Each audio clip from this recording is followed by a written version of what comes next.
I don't believe in it. To me, history is just a constructed narrative citing heroes and events to which we are supposed to be grateful. They call it history. I call it brainwashed and fictional woo-woo. The problem is, history erases us, everyday individuals, and our heroism. This is a picture of my father. He's small. And I'm not just saying that because he's Mexican. He's small.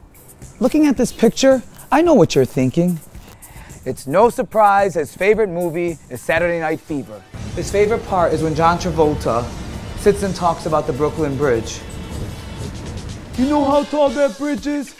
That bridge, that tower goes up 690 feet. No one will never know my father like they know John Travolta. His life was not all disco dancing. He gets drunk, listens to Motown or the Bee Gees, and talks about surviving an abusive father and gangs on the south side of Chicago. He talks about falling in love with baseball and then my mother.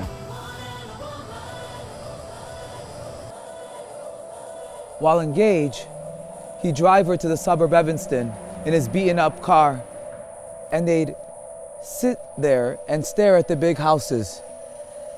And over hot dogs, he promised her one day. There's this other part in Saturday Night Fever where Monero, aka Travolta, talks about the bridge. There's a guy buried in that bridge. They were pouring cement.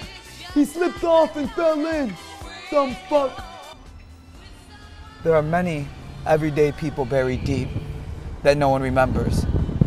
They may have had hard or easy lives, been good or shitty parents. As far as sons go, I hated sports growing up,